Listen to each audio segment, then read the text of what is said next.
Hey Credo, my name's Nikki Philbrick. I am a fiddler from Iowa and I attended Credo from I think the years 2004 through 2008. Last spring I got an email from Credo wondering if any alumni would be interested in helping out in a lot of different ways with the virtual programming this summer that you guys are doing. And one of those options was to just put together a short presentation, and I was so excited because I was going to put together this talk on the importance of exploring alternative musical styles, and in particular, how to turn your instrument into an Irish fiddle. It was going to be amazing. You'll just have to take my word for it, because I realized, well, that's not what I want to talk about.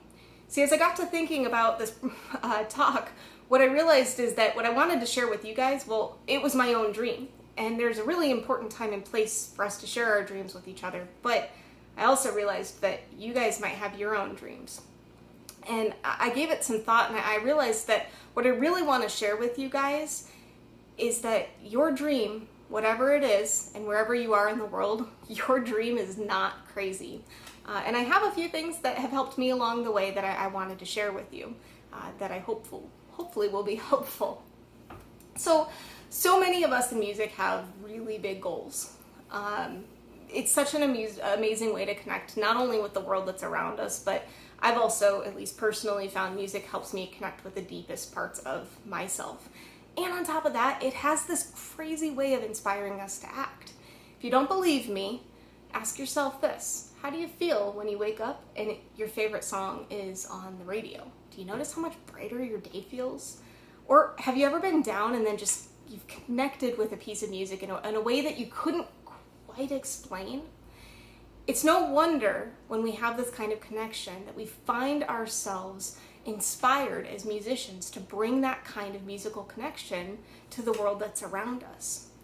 But I think if we're really honest with ourselves, when we start to look at, the ways that we can form that connection, well, what I found is that those dreams look really different from person to person. Maybe your dream is that you really want to go to Juilliard or CIM or Oberlin or Wheaton or another conservatory. Maybe your dream is that you want to play on a stage with a rock band. Or maybe you're a person that music is a thing that you love, but your real dream is to become a doctor or a fashion designer or a school bus driver who just happens to play cello on the side. Whatever it is, it's not crazy, but we've got to find a way to get you there. So first of all, it's really important to know, what is your dream? And that can be a really scary question to ask. For me personally, a million what ifs and doubts start to creep in.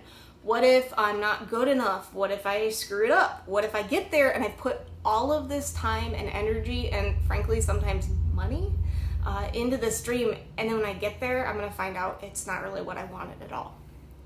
Here's how I got around that. When I was a student at Credo, my residential director asked me this really simple question, and it kind of cut through all of that nonsense. The question was, what would you attempt if you knew that you could not fail? That question, it took away all my excuses, all of my what ifs in my mind. Well, those were just ways that I could fail. So when I took those away, what I had left was what I would do. And for me, what I eventually realized when I could really answer that question honestly is, well, I'd play Irish fiddle in a band and I'd open up a music school. I'd find students like myself and I'd find ways to connect with them and teach them. Those were the things I would attempt. Those are the things that are my dreams. Once you know what your dream is, let's say you've done that exercise, or maybe you've known all along exactly what your dream is, now comes the really fun, really rewarding, and horribly challenging part, and that is getting there. So here are 5 things that I found really helpful and what they've looked like in my own dreams. One thing I'll mention, one thing I didn't cover is, actually doing if you need like education or training or something in that dream. Obviously that's a part of it, but I wanted to go a little bit deeper than that. So number 1, plan to work really, really, really hard and expect that you're probably going to be working harder than some of your friends that are maybe on your almost dreams. When you have something that you want to do that is unique to you, a lot of times there isn't a perfectly crystal clear set path. And it can get really tempting to hop track and go from your path to theirs, simply because what the almost dream, that thing that maybe fits in the mold a little bit better, it a lot of times looks easier. And so be prepared for that challenge of having to work really hard.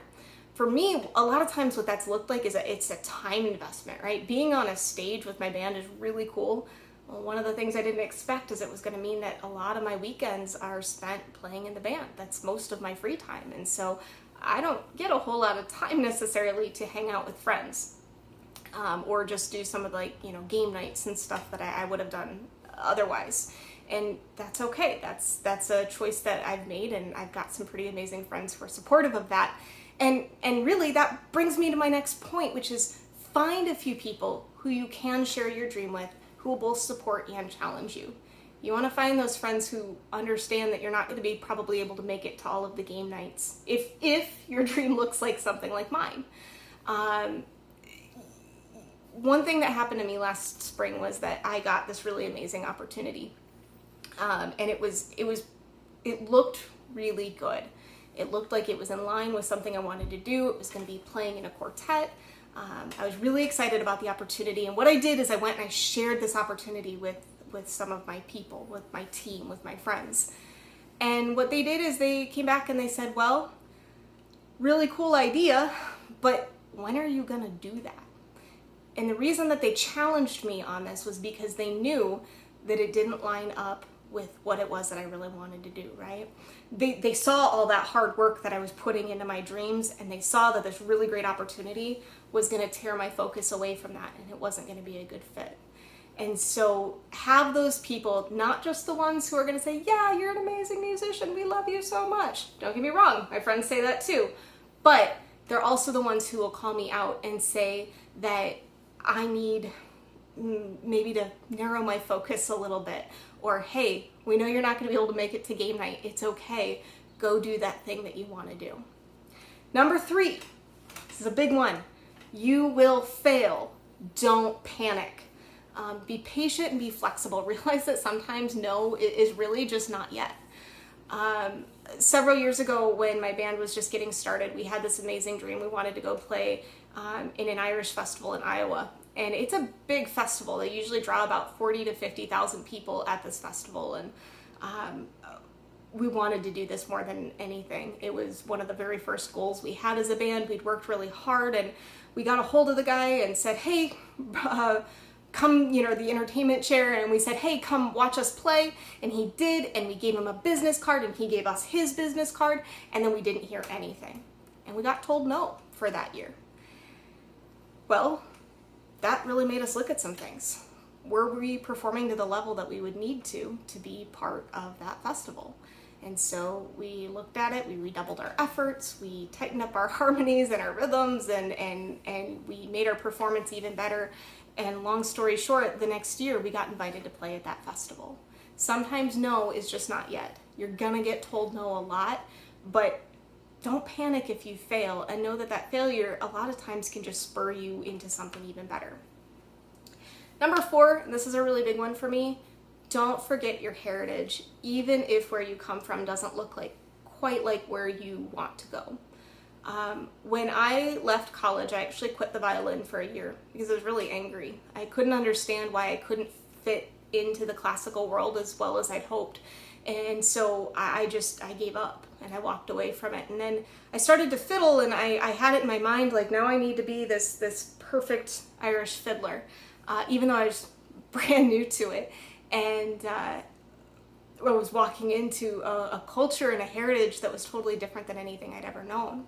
And what happened one night is I totally bombed this solo that I was playing with the band. I was up on stage and I lost all my notes, and I was so embarrassed. And a couple weeks later, I'm walking down the street, and I hear the street musician playing the same tune that I'd messed up. And well, he and I got to talking, and what he said was something that stuck with me, which is nobody's ever going to play the tune quite the same way that you do.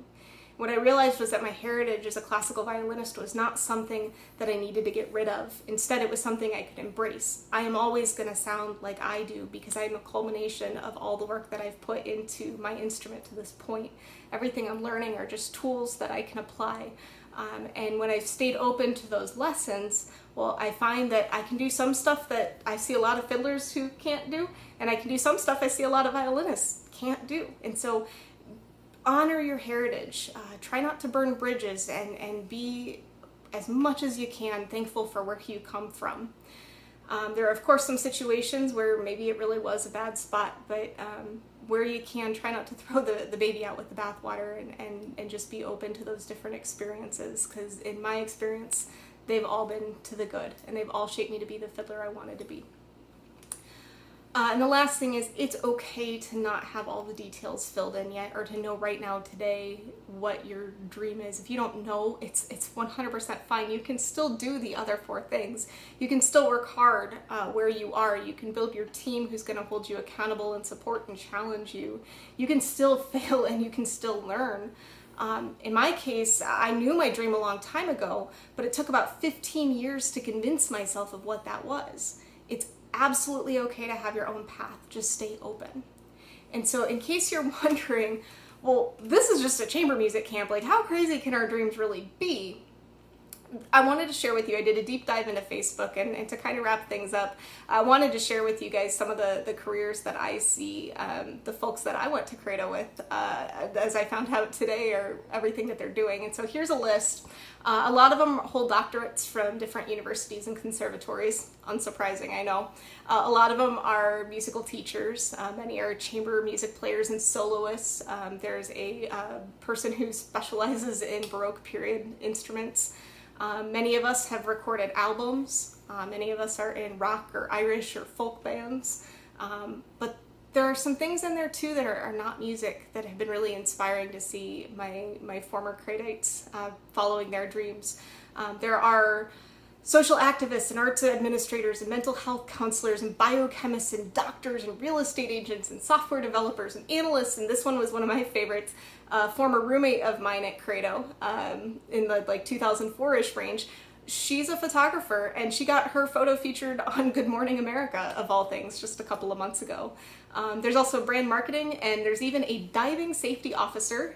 He obviously does not live in Iowa.